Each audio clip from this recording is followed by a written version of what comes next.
नव्या, क्या चाहती हो तुम? ऋषि ने गुस्से में पूछा। सॉरी कहो आरव से, अभी, नव्या ने उसे घूरते हुए कहा। वहां खड़े लोग जिस तरह से ऋषि और कनिका को देख रहे थे, ऋषि से अब वो एम्बैरेसमेंट और सही नहीं जा रही थी। उसने नजरें चुराते हुए कहा, सॉरी आरव, हमें तुमसे इस तरह से बात नहीं करनी चाहिए थी।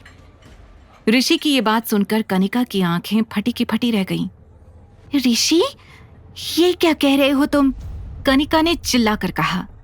वही जो तुम्हें कहना चाहिए। कनिका, अगर तुमने सॉरी नहीं कहा तो अंजाम अच्छा नहीं होगा। नव्या ने कनिका को मजबूर कर दिया था कि वो आरव से माफी मांगे। ना चाहते हुए भी उसने नजरें झुकाकर कहा, सॉरी आरव। ये सुनकर आरव ने जोर से तालियां बजानी शुरू कर दी। ये अब समझ आया मेरी मम्मा से भिड़ने का अंजाम, यू बैड पीपल। आरव को खुश देखकर कनिका और ऋषि का दिल जल रहा था। दोनों पैर पटकते हुए रेस्टोरेंट से बाहर निकल गए। नव्या भी गुस्से से हाँफ रही थी। आरव ने झट से पानी का ग्लास उठाया और नव्या को दे दिया। पानी के 2 घूंट पीने के बाद नव्या को एहसास हुआ कि एक बार फिर आज अविनाश ने उसकी मदद की थी। लेकिन इससे पहले कि वो कुछ कहती, आरव अविनाश के पास दौड़ता हुआ चला गया। पापा, आप आ गए? I missed you। आरव ने ये कहते हुए अविनाश को कमर से गले लगा लिया। ये सुनकर सिद्धांत को अपने कानों पर यकीन ही नहीं हुआ। What? पापा? Seriously? बेटा, आपको कोई गलतफहमी हुई है। ये आपके पापा नहीं हैं। सिद्धांत ने हड़बड़ाकर कहा। वो अविनाश को बचपन से जानता था, इसलिए वो पूरी तरह से सुनिश्चित था कि आरव अविनाश का बेटा हो ही नहीं सकता। डोंट पैनिक सिड, मैं बाद में समझाऊंगा तुझे। पहले मैं अपने बड़ी से तो मिल लूं। ये कहकर अविनाश ने आरव को प्यार से गोद में उठा लिया। आपने कुछ खाया आरव? अविनाश ने आरव के बालों को सही करते हुए पूछा। हाँ खाया ना, इटालियन। आरव ने झट से कहा। अरे वाह, आपके पापा को भी इटालियन खाना बहुत पसंद है। सिद्धांत ने अविनाश का मजाक बनाते हुए उसकी तरफ हंसकर कहा। तुझे तो मैं बाद में देख लूंगा, अविनाश ने धीरे से कहा और फिर आरव की तरफ देखने लगा। और डेजर्ट, आइसक्रीम खाई आपने?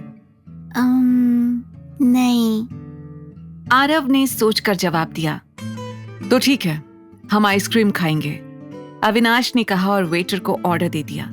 नव्या तुरंत अपनी जगह से उठकर आई और कहा, आरव, हमें घर चलना चाहिए। आइसक्रीम हम रास्ते में खा लेंगे। पर मुझे यहीं खाना है, पापा के साथ। आरव ने इतना कहकर अविनाश के गले में हाथ डालकर अपना सिर उसके कंधे पर रख दिया।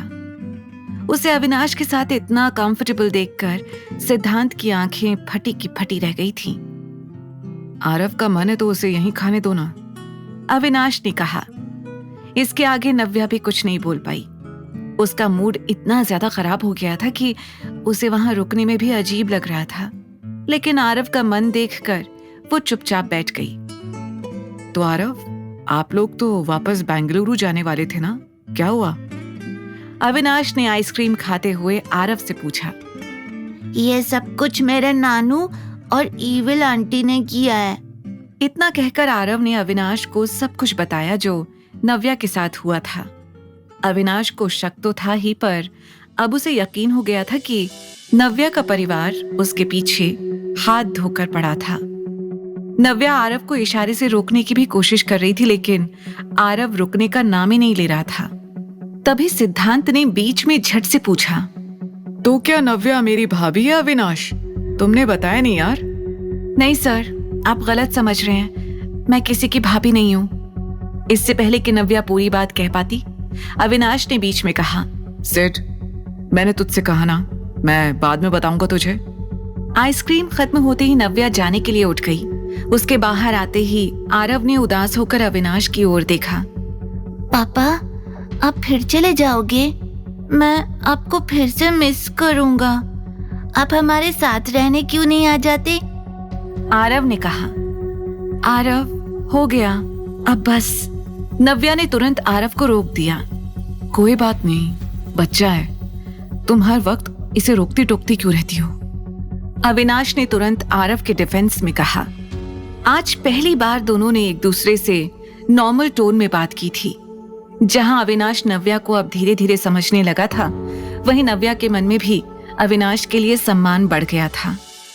आगे की कहानी जानने के लिए देखें अगला एपिसोड सिर्फ पॉकेट FM के YouTube चैनल पर, और द रिटर्न के सारे एपिसोड्स को सुनने के लिए डिस्क्रिप्शन में दी लिंक से डाउनलोड करें पॉकेट FM ऐप।